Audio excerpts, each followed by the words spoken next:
Well, hello and welcome to another episode of The Unlicensed Counselor. My name is Steve Moak. I am The Unlicensed Counselor. As always, so grateful to be here on a steamy, boiling Scottsdale, Arizona day here. It is going to be a hell of a hot week out here in the desert, but hey, we love it. I'm actually doing a fun little thing, doing a little record session on a Tuesday because this episode is going to drop on July 4th. So happy 4th of July wherever you're at. I hope it's somewhere nice, relaxing, you're with your family, you enjoy it, and forget all this serious stuff that's going on in the world. Actually, I think I have some old episodes on spending some time with your family on vacation as well, too. If you want to go back and maybe listen to those a little bit sooner rather than later, pick up some tips to keep those seas smooth while you're hanging with your family over the holidays. But as usual, got some fun stuff to talk about. Went with a little red, white, and blue shirt to kind of get in the spirit of this whole thing.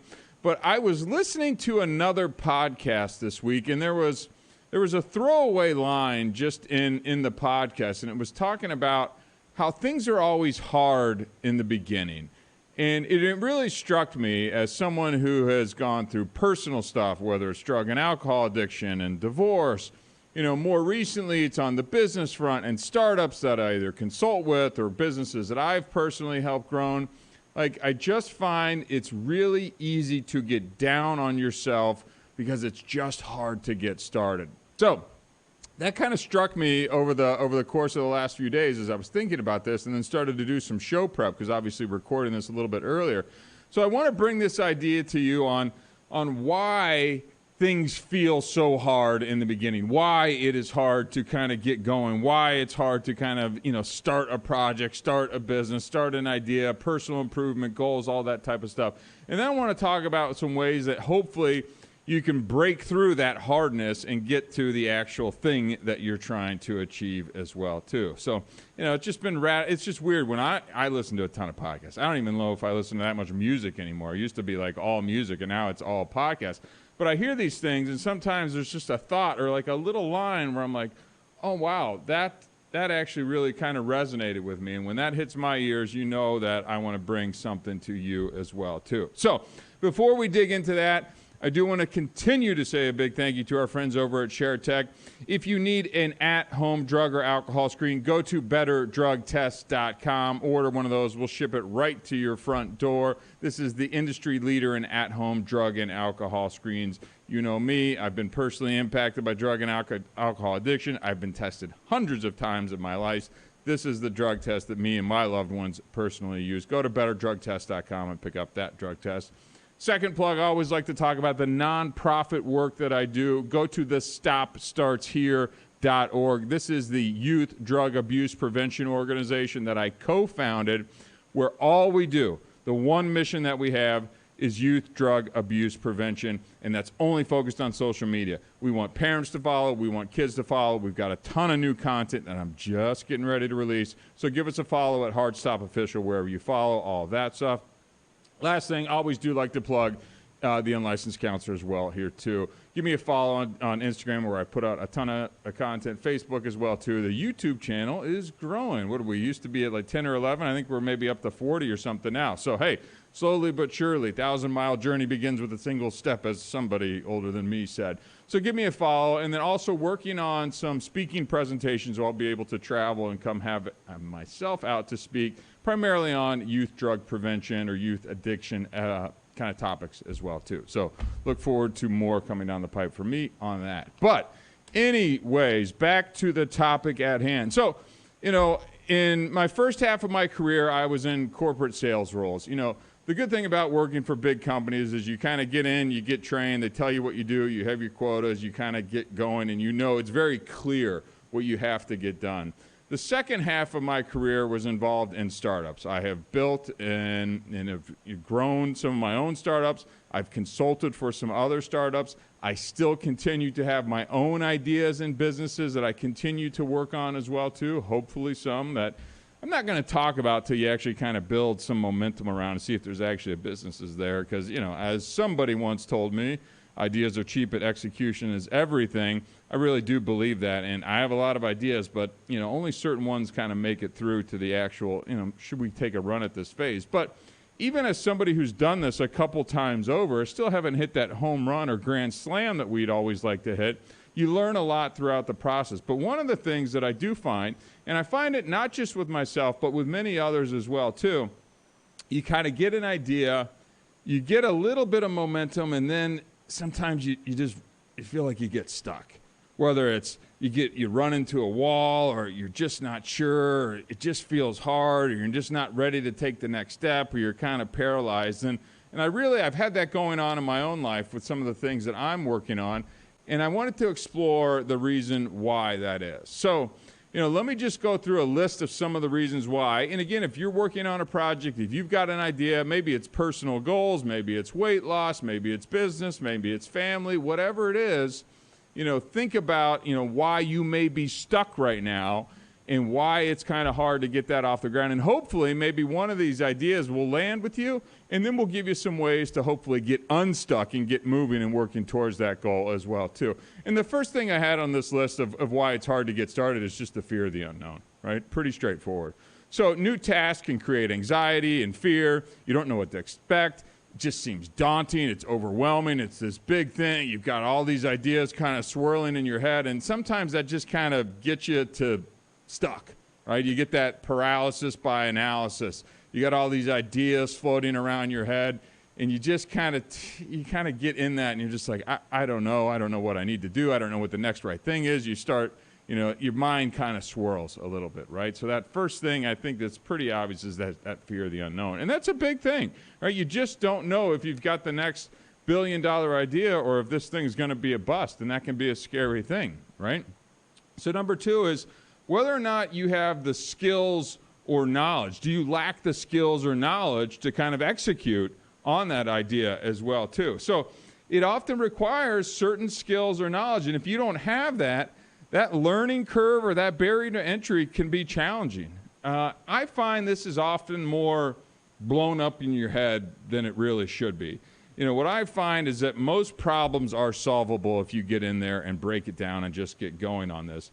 But I have certainly been in the position where one of the startups that I was involved in early, it was involved building a mobile application. I was like, I've never built a mobile application. But all of a sudden, we've got an investor who's put money into the deal, and I've got to go deliver on this mobile application idea. It was a mobile app for behavioral health organizations on how they could stay connected with their clients post-discharge. And it was like, okay, well, are you gonna attack this, or are you gonna get scared and just sit here and do it because you haven't done it before? And the answer was jump right in.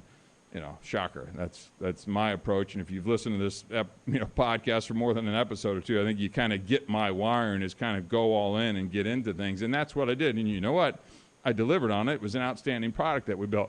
Did I make a lot of mistakes along the way? You betcha. But you figure things out. You really do and can figure things out. Now, the next thing why some of these projects or business ideas or whatever it is may seem hard is this procrastination or lack of motivation. This isn't one that I've necessarily struggled with, because when I get an idea, I'm ready to charge it. My problem is sometimes I get too many ideas and kind of spread myself too thin. So I've even created my own filter in my world where it's like, okay, I'm willing to, is this idea worth investing $1,000 of my own money into? And if I'm willing to do that, and then I start doing it, then I'll continue to push it. If it's just, I bought a domain on GoDaddy or something like that, that doesn't really meet the threshold of me taking this idea too seriously, even though I do love buying domains on GoDaddy. But procrastination is a thing that a lot of people struggle with, right? Or that lack of motivation. And again, this could be on a personal goal as well, too, whether that's going to the gym, a fitness, diet, exercise, sleep, whatever that is. So that makes it really hard if you have that wiring to kind of take that first step, right? And that's where a good friend or mentor or colleague is a good sharp elbow could help you probably get started. But we'll get to more on that when I tell you, how to kind of get moving on some of these things as well. But procrastination and lack of motivation is a significant barrier to entry as well. Another one that we have is perfectionism, right? So perfectionism is a desire to do something perfectly that can prevent us from starting at all. We might feel like if we can't do it perfectly, then we shouldn't do it at all. Again, not one that I necessarily struggle with, but I do know a lot of people who are like this. It's like, I got to do this, I got to do this, I got to do this. And maybe early on in my startup career, I might have felt a degree of this, where it was like you feel like you needed to go do all these things. Now, a decade later, and having made a lot of mistakes along the way, it's like I can really clear a lot of this, I'll even call it kind of fluff, or the things that you should, or kind of make you look like you know what you're doing, and just get to the meat and nitty gritty of what you need to be doing. And there's a big difference, right? So that need for perfection, or to have it all set up, or the right time to do this, or the right market, or the right window, it's like, look, you're never going to time it right. You know, sometimes you're going to get lucky, sometimes you're going to get unlucky, but you got to be able to move that whole perfectionist thing, and I got to do it then, or wait and get this right. It's never going to be right. It's never going to be the right time.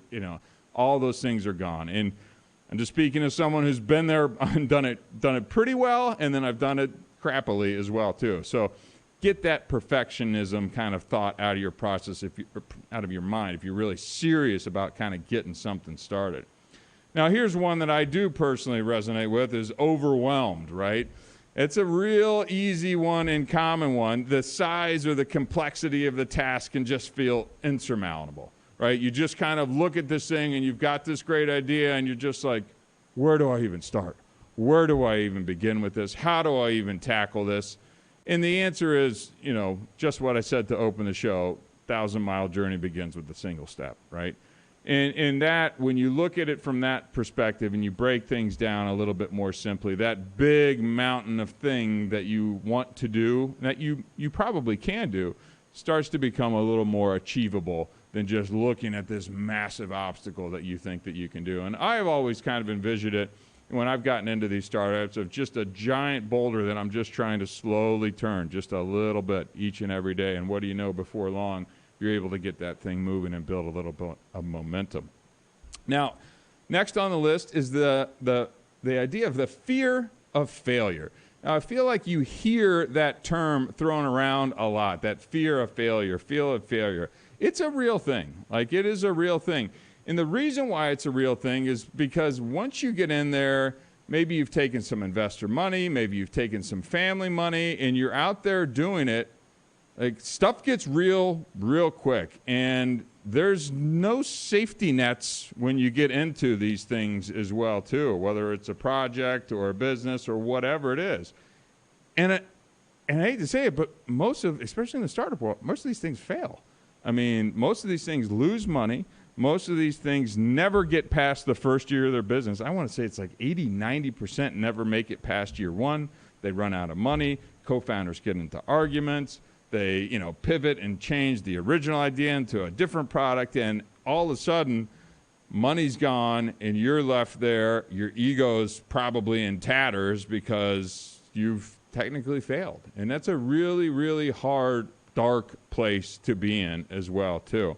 And so, with that in mind, a lot of people just won't start, right? I completely get the fear of failure thing, especially having been in some that didn't go as planned, not total failures, but certainly had much higher hopes for some of the businesses that I've been a part of that just didn't get off the ground. And that's a real reason, especially maybe if you've been burned once before, of like, I don't know if I want to do this again, right? I don't know if I want to do this again. And that's just going to hold you back from getting started. But that ego thing is tough. And especially when you associate your identity with a business or a startup or an idea or a fitness journey or whatever it is, and you're coming up short, and maybe you've made that public, you put it out on LinkedIn and your TikTok and your Instagram and your Facebook and all that stuff, so people are aware of what you're doing, and all of a sudden it's not happening like you were hoping it's going to happen. Like, that hurts. That hurts to publicly kind of fail in that sense as well, too. Now, here's one that it's an interesting one. And again, it gets thrown around online quite a bit as well, too, is the fear of success. It's a real thing. I struggle with even putting this in here, but as I was doing show prep and research, there are some people that, it may seem counterintuitive, but the changes that come with success, the increased responsibility, the higher expectations, and that's just like I'm not sure I want that. I think it's and if I'm being honest, I think it's just such a small group of people that, I don't want all the things that come with this, but it is a thing. And I wanted to list out all the things that are there, but that fear of success, I don't think that's a major part of the reason why people don't get started on things or why things are hard, but I think it could be. So I wanted to include it on the list. I just personally am like, really? if you're scared of winning and doing good and building something, then maybe this isn't the right space for you to be in, candidly. But full transparency, added it to the list because it is a potential thing for some folks, even though I don't 100% agree with that, but that's okay. The next one is momentum, inertia, right? The principle of inertia. When an object's at rest, it will stay at rest. And it applies to human behavior as well. So once you settle into a routine, it can be hard to break out of that routine. I 100% understand and can resonate with this. When you get kind of set in these things and set in your ways and you're doing things, now you've got what you think is a really cool idea and maybe you want to try it, but you gotta find the time out of your schedule. You got to carve something out. You got to change things up. It's going to impact all these other areas of your business. It's tough. It's tough getting out of your routine and, starting when all the momentum's going in one way, and maybe it's a good thing. Your job is going well, the wife is good, but you just got this burning desire, idea, or thing that you feel like you have to try to kind of get that momentum and inertia going in a different direction. It is challenging, right? And I understand why people would, maybe not want to do that and say, just not sure the risk is potentially worth it as well, too. Okay, here is probably the most common one, self-doubt, right? You just don't think you can do it. It's very common, right? So a lack of self-confidence can prevent individuals from believing that they're capable of successfully completing this. I think that if you don't have some self-doubt, there's probably something wrong with you. Again, when I'm talking about, I was going to say more the startup thing, but in life, whether it's signing up for a marathon or wanting to bench 300 pounds, the idea seems so far-fetched at times when you're putting things out there, and it's just that self-doubt creeps in. I have it in my head with a lot of the things that I do. You think that it was easy to walk into a studio a year and a half or 2 years ago with zero podcasting experience and go, let's go create a podcast? And it's not like they sat me down when I came into the studios. Here's how a podcast works. Here's how you do this. Here's how you do that. It's like, there's the chair, there's the camera, there's the microphone, lights, camera, action. And, 70, 80 episodes later, now you're still listening to me talk and the downloads are going up. I had no idea that people would, I'd be successful in this, if you want to call it that. I think it's a relatively successful show. We'll put that out there, right, Robin? Appreciate the nod, even if you don't believe it. But you know what? It is what it is. Like, I didn't know if I could do it. I didn't know if I'd make it past 5 episodes. But here we are, 70, 80 episodes in. We're getting good feedback. It's how many? 70. Bingo. On the nose. And you know what? Self-doubt still exists, by the way, when I'm out here doing it. It's like sometimes you just get in here and you're like, do people really? Are those numbers real? Do people really listen to this? But it's true. But again, that self-doubt is just something that you're going to have to deal with and learn to overcome. But it is a reason why it can be difficult to get started as well, too. All right, couple more things on this list as to why it's hard to get started. Then I want to start to get to kind of the solution-focused stuff, which I'm big on, even though my voice today is, we're fighting a good fight, Robin. Number 10 is lack of resources, right? So you don't have the time, you don't have the money, you don't have the equipment. Look, sometimes those things are just harsh realities, right? They're just harsh realities of if you don't have this, you can't do it. Doesn't mean you can't be resourceful and hopefully find a way to start to put some of these things together in order to really go after something that you want. But, lack of resources can be a real thing. It just is. Hard fact. Next up on the list, external pressures and expectations. So pressure from friends, family, society, kind of when you're starting a new endeavor, and they kind of look at you like, really? Like the world needs another podcast, Steve? And I'm going, I think it'll be fun. We'll see if I'm any good at it, see if anybody listens, and I'm not afraid to put myself out there. But certainly, when I floated the idea of creating my own podcast, they were like, yeah, okay. Sure, good luck with that, Chief. And you know what? I'm not going to say I proved them wrong, but we're still here. We're still doing it, and I'm having a blast doing it.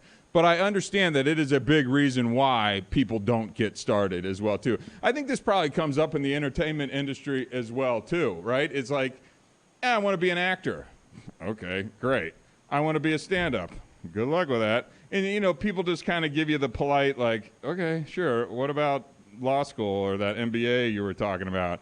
And then you see the people who successfully go on and become great actors and comedians and all this kind of fun stuff. Look, there's risk associated with it. And if you're able to kind of step outside and not let those external pressures get to you, and risk the chance for greatness, sometimes it can happen. And if it doesn't happen, you're going to learn something along the way, right? Which leads to the next one, is the comfort zone thing.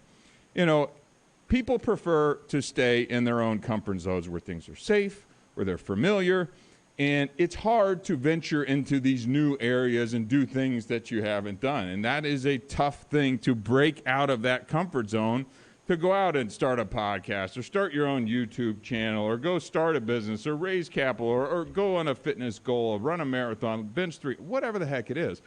You've got to move from an area where you're safe and comfortable and you know what your daily routine is going to look like to, all right, screw it, let's go for it, right? Let's go figure this thing out. And sometimes that is hard to do. Sometimes it's really hard to do.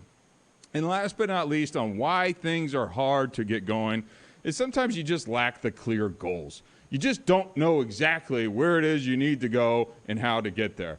And I have been there. And even when I've started down that road, it's like there's all these different areas in which you could go. And how do I know I'm picking the right one? Use your judgment.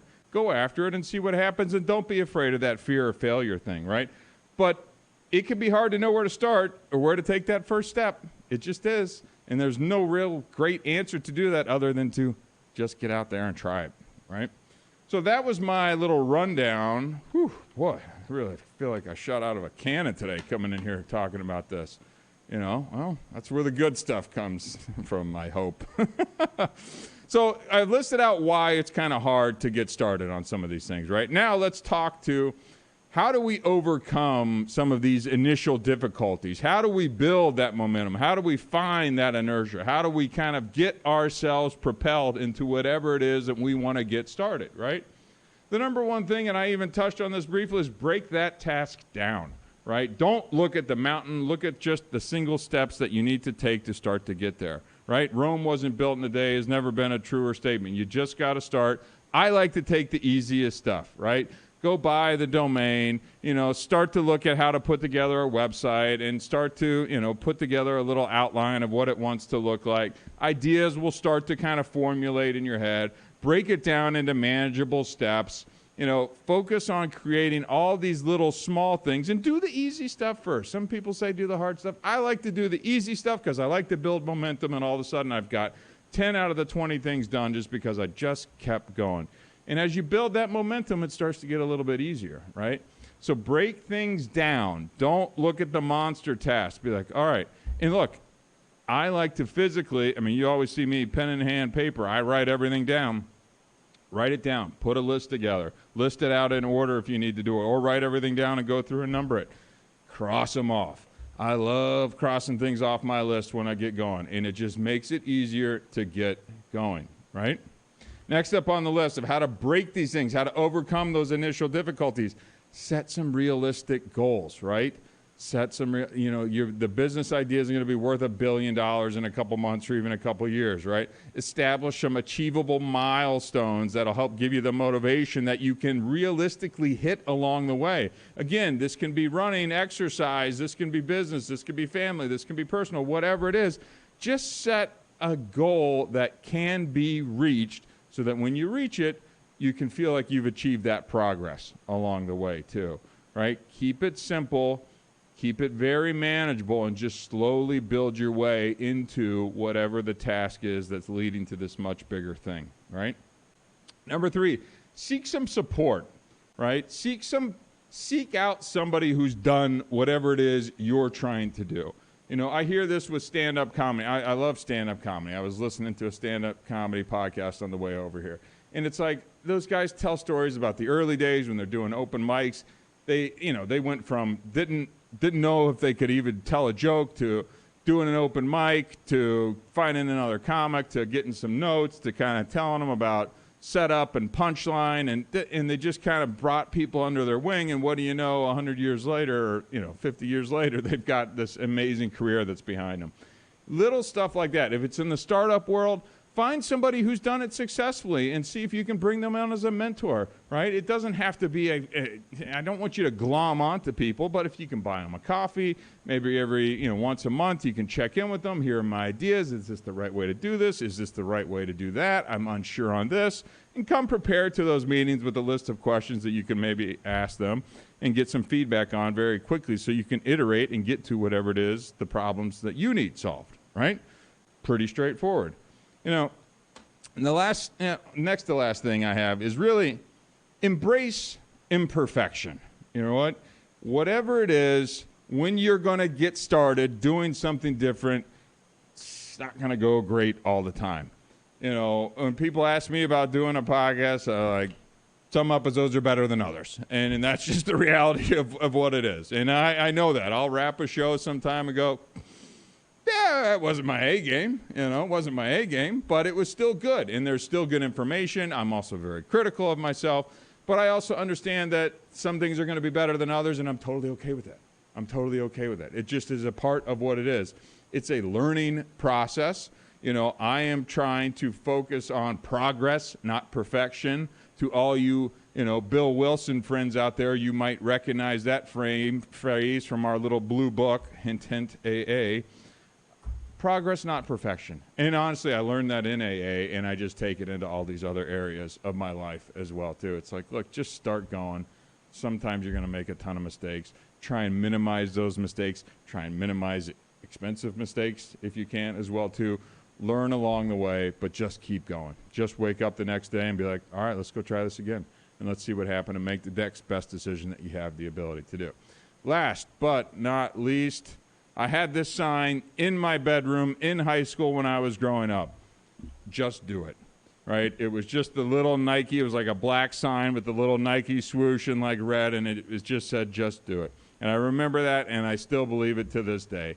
Sometimes you just got to get up and say, I'm just going to go for it, right? There's just no other way to do it other than just do it.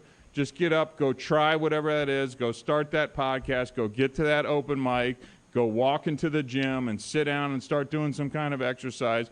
Whatever it is, sometimes you've just got to commit to it and say, screw it, I'm going to give it a shot, and I don't care if it doesn't go well or not. And I guarantee you're going to learn something one way or the other. It may not go perfect, may go awesome, but you're going to learn, you're going to grow, and things are going to get better. So, look, I've had this idea in my mind, as usual, around why it's so hard to get started. So if any of these ideas resonated with you today, think about why you may feel stuck, why you can't get started right now, and then take one of these 5 ideas on how to kind of break that and see if you can put some action into whatever it is you're trying to achieve. So anyways, I hope you got a little something out of it. Hope you enjoy your 4th of July. That is today. Really enjoy spending time with you. And thanks as always for tuning in. If this episode makes sense, please share it with a friend. Your support continues to help grow the show, and I really appreciate it. My name is Steve Moak, and I'm the Unlicensed Counselor. Till next time, thank you very much.